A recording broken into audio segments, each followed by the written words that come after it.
Hello guys, welcome to Sharda kingdom. Guys, आज हम compressibility और कंसोलिडेशन के बारे में पढ़ेंगे। उनके जो कोफिशिएंट होते हैं उनके बारे में पढ़ेंगे।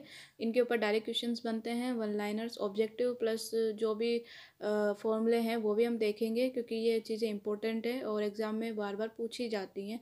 तो हम ज़्यादा देरी ना करते हुए क्लास को स्टार्ट करते हैं, ठीक है। तो यहाँ पर कुछ चीज़ें हैं कंप्रेसिबिलिटी के बारे में, तो हमें पहले वो डिस्कस कर लेते हैं, क्योंकि उनके बारे में जानना बहुत ज़रूरी है। तो हम धीरे एक एक करके डिस्कस करते हैं। Compressibility of a clay can be represented by one of the following coefficient. Compressibility जो होती है वो तीन जो कोफिशिएंट होते हैं उनसे रिप्रेजेंट करते हैं, ठीक है। फर्स्ट है कंप्रेशन इंडेक्स, सेकेंड है coefficient of compressibility and third is coefficient of volume compressibility. इनके जो इसको बोलते हैं सीसी, इसको बोलते हैं एवी और इसको बोलते हैं एमवी, ठीक है। याद रखनी है इनकी। कभी ऐसे ही पूछ ली जाती है डायरेक्ट, या तो ऐसे बोल दिया जाता है या फिर ये साइन दे दिया जाता है, ठीक है। तो हमें याद रहना चाहिए कि इसको बोलते हैं वॉल्यूम कंप्रेसिबिलिटी, इसको बोलते हैं कोफिशिएंट ऑफ कंप्रेसिबिलिटी और इसको बोलते हैं कंप्रेशन इंडेक्स, ठीक है। इनके बारे में थोड़ा थोड़ा सा जान लेते हैं पहले। कंप्रेशन इंडेक्स क्या होता है? तो कंप्रेशन इंडेक्स जब हम अगर ड्रॉ करना चाहें इसके लिए डायग्राम, तो कुछ इस तरीके से होता है। ये एक स्ट्रेट लाइन है, ठीक है। एक स्ट्रेट लाइन मान के, एक मिनट, स्ट्रेट लाइन है, ठीक है। यहाँ पर हम और यहाँ पर log सिग्मा, ठीक है। और ये होता है वॉइड रेशो। तो इस वाई एक्सिस पे हम वॉइड रेशो लेते हैं और एक्स एक्सिस पे हम लॉग फंक्शन लेते हैं इफेक्टिव स्ट्रेस का, ठीक है। तो जब कभी कभी पूछ लिया जाता है कि इन दोनों के बीच में जो रिलेशनशिप होता है वो कैसा होता है, तो स्ट्रेट लाइन का होता है, ठीक है। प्लस ये भी पूछ लिया जाता है कि कंप्रेशन इंडेक्स है, तो कंप्रेशन इंडेक्स किन किन के बीच में होता है, तो वॉइड रेशो और log function of effective stress, ठीक है। Log function of effective stress होता है, ठीक है। तो दो तीन क्वेश्चन इस तरह से बनते हैं इस पे। इसमें अगर हम थोड़ा देखना चाहें तो ये होता है E1, यहाँ से ए निकलता है, यहाँ से निकलता है E2, ये होता है log सिग्मा 1 और यहाँ होता है log सिग्मा 2, ठीक है। तो इसके करस्पॉन्डिंग अगर हम देखना चाहें तो इसका जो फॉर्मूला निकल के आता है वो कुछ इस तरह से आता है, सी सी इक्वल्स टू डेल ई, यानी जैसे अपन ने निकाला था अभी E1 माइनस E2 करके निकालते हैं, और log सिग्मा 2 माइनस सिग्मा 1 करके निकालते हैं, log सिग्मा 2 अपॉन सिग्मा 1, ठीक है। इसको माइनस में भी लिख सकते हैं और इसको अपन ऐसे भी लिख सकते हैं, ठीक है। तो इस तरह से हम कंप्रेशन इंडेक्स को निकालते हैं। क्या क्या पढ़ा हमने इसके बारे में? पहली बात तो ये कि ये effective log function of effective stress और वॉइड रेशो का रिलेशनशिप होता है, ठीक है। इनका जो ग्राफ होता है स्ट्रेट लाइन पे होता है, ठीक है। इसका जो फॉर्मूला होता है वो ये रहा। उसके बाद में कभी कभी वैल्यू डायरेक्ट दे दी जाती है तो हम डायरेक्ट निकाल लेते हैं, ठीक है। या फिर फॉर्मूला पूछ लिया जाता है तो फॉर्मूला से भी निकाल लेते हैं, ठीक है। और एक इसमें इंपॉर्टेंट चीज़ ये है कि ये जो फंक्शन है वो इफेक्टिव स्ट्रेस का फंक्शन नहीं है, ये लॉग है, log value of effective stress है, ठीक है। तो ये डायरेक्टली फंक्शन नहीं है ये इफेक्टिव स्ट्रेस का, ठीक है। ये एक ट्रिकी क्वेश्चन है, तो याद रखना है इस चीज़ को, ठीक है। नेक्स्ट पे चलते हैं। नेक्स्ट है कोफिशिएंट ऑफ कंप्रेसिबिलिटी यानी AV। इसका जो ग्राफ होता है वो कुछ इस तरह से होता है। ये स्ट्रेट लाइन नहीं है, ठीक है, थोड़ा पैराबोलिक टाइप में होता है ये। यहाँ पर हम वैल्यूज़ निकाल देते हैं। यहाँ पर भी वॉइड रेशो होता है और यहाँ पर इफेक्टिव स्ट्रेस होता है। यहाँ पर लॉग वैल्यू नहीं होती, यहाँ इफेक्टिव स्ट्रेस होता है, ठीक है। इफेक्टिव स्ट्रेस के करस्पॉन्डिंग और वॉइड रेशो के करस्पॉन्डिंग यहाँ पे वैल्यूज़ निकाल ली जाती हैं। इसका जो फॉर्मूला होता है, इसका फॉर्मूला होता है AV equals to del E upon del sigma bar, ठीक है। जैसे E1 माइनस E2 हमने बहुत सारे करस्पॉन्डिंग वॉइड रेशो निकाल ली है, ठीक है। तो उसमें से हम डेल ई करके और उसी तरीके से इफेक्टिव स्ट्रेस की भी दो तीन वैल्यूज़ होंगी, तो उसमें से डेल सिग्मा बार निकाल के AV की वैल्यू हम फाइंड आउट कर लेते हैं, ठीक है। इतना पढ़ लिया। और इसमें एक चीज़ और है कि ये जो स्केल है AV, ये अर्थमेटिक स्केल है वर्सेस अर्थमेटिक स्केल।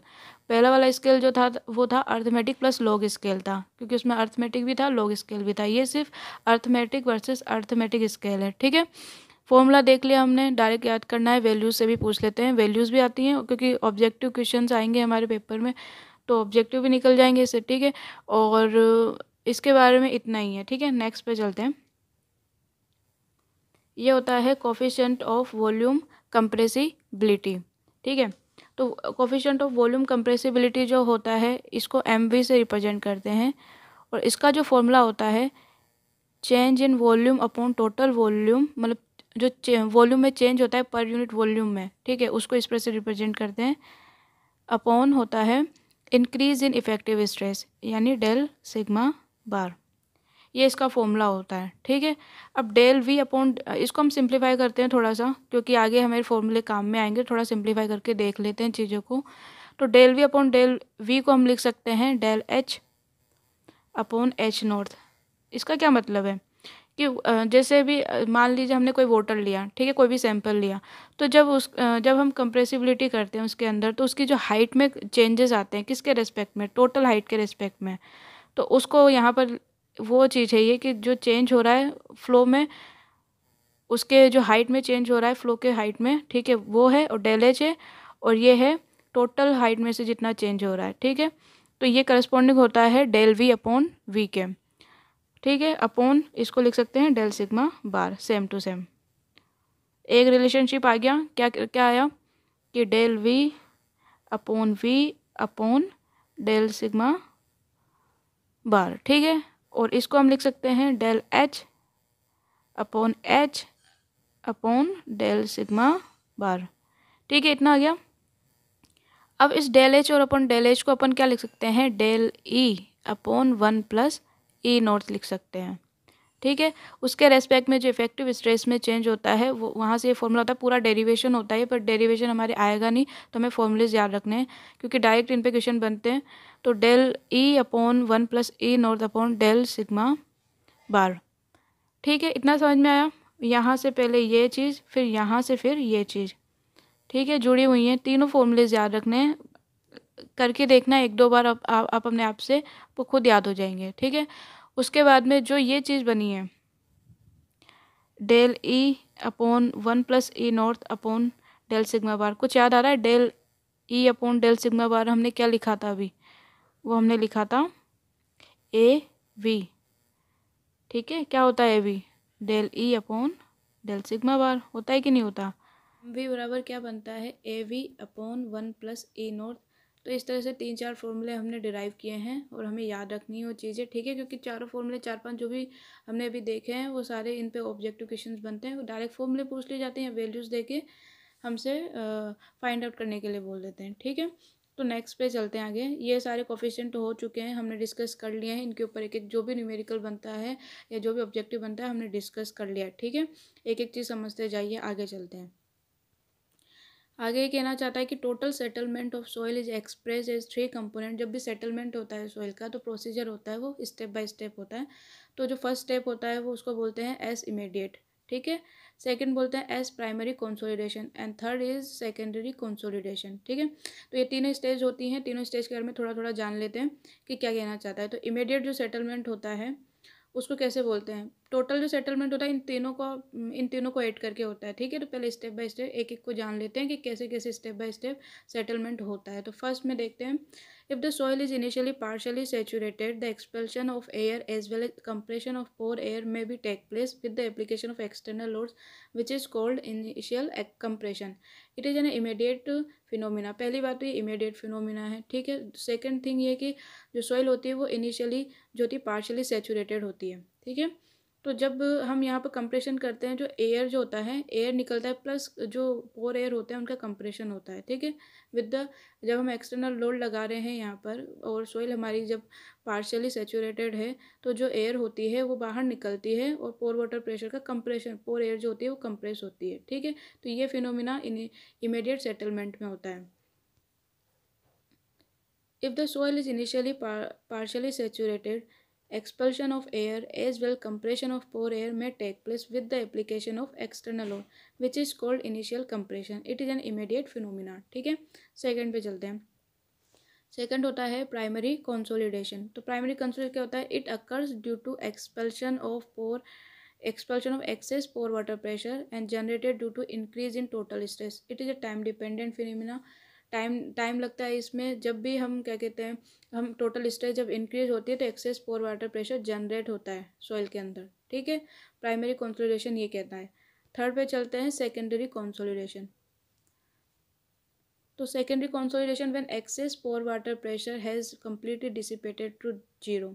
तो यहाँ तक आते आते यानी प्राइमरी कंसोलिडेशन में जब हमने देखा तो पोर वाटर प्रेशर जो होता है वहाँ पर जीरो हो चुका है, ठीक है। तो जब सेकेंडरी कंसोलिडेशन पे आते हैं तो it continues at a gradually decreasing rate of constant effective stress, gradual readjustment of clay particles into a more stable configuration. तो यहाँ तक आते आते यानी प्राइमरी कंसोलिडेशन में excess pore water pressure zero हो जाता है। उसके बाद में क्या होता है, एक कांस्टेंट रेट पे इफेक्टिव स्ट्रेस डिक्रीज करता है, ठीक है।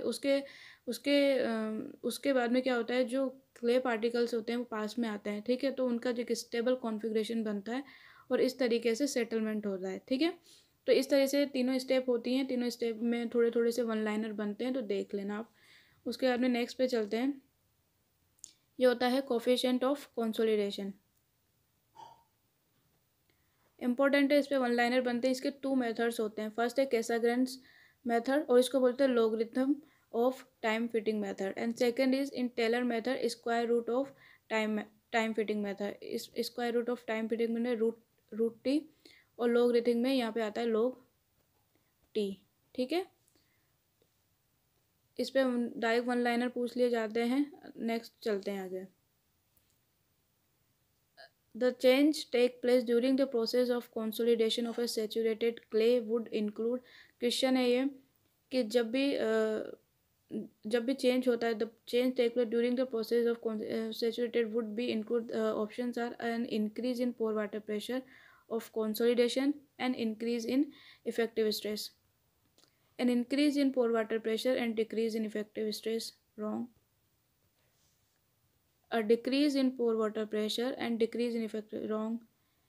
A decrease in pore water pressure and increase in effective stress, which is right, ठीक है। तो जब भी कंसोलिडेशन का प्रोसेस होता है सैचुरेटेड क्ले में, तो यहाँ पर जो पोर वाटर प्रेशर होता है वो डिक्रीज होता है और इसके साथ साथ में इफेक्टिव स्ट्रेस जो होता है वो इंक्रीज होता है, ठीक है।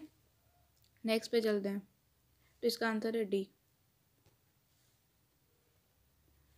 यहाँ प्रॉपर्टीज़ दी हुई है कोफिशिएंट ऑफ कंप्रेसिबिलिटी की, तो हमें देखना है। कोफिशिएंट ऑफ कंप्रेसिबिलिटी जो होता है वो होता है stress void ratio.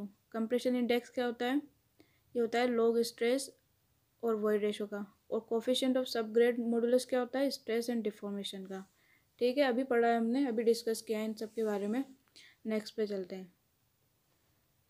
Root time method is used to determine time factor TV, CV coefficient of consolidation, C AV coefficient of compressibility, D coefficient of volume compressibility. The answer is अभी पढ़ा coefficient of consolidation, root time method.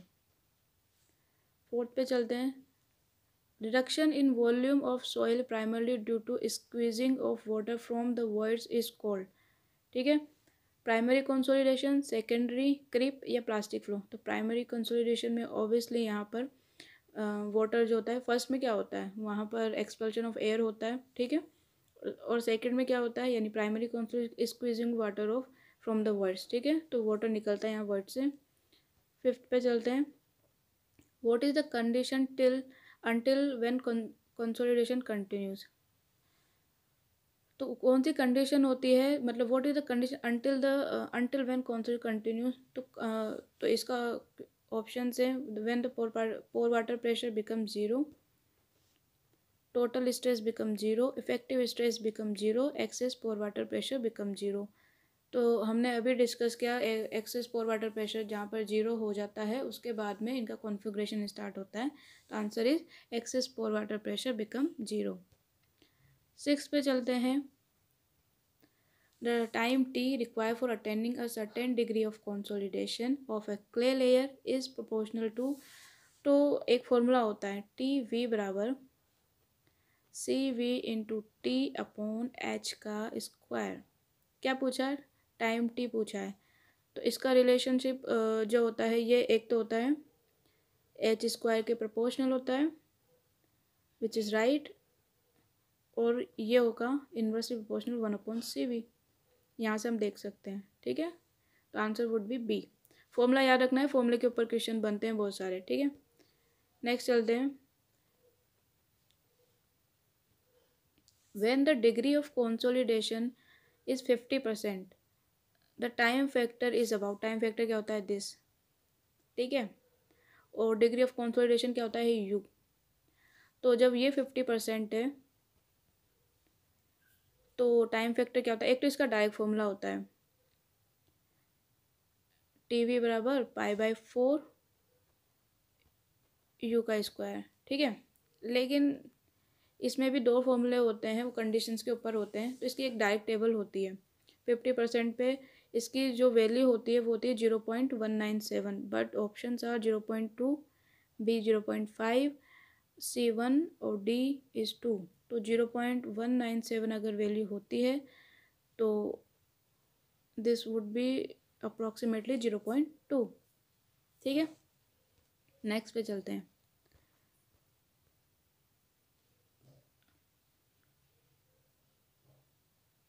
तो ये है table, time factor है ये है degree of consolidation. Direct बोल देते हैं, या तो कभी ये वैल्यू दे दी जाती है, ये पूछ ली जाती है, या कभी ये दे दी जाती है या ये पूछ ली जाती है, ठीक है। 0 पे 0 होती है इसकी वैल्यू, 50 पे 0.197, 60 पे 0.287 और 90 पे 0.848। वैल्यूज़ याद रखनी है, डायरेक्टली क्वेश्चंस आते हैं, अभी जैसे हमने सोल्व किया लास्ट में, ठीक है।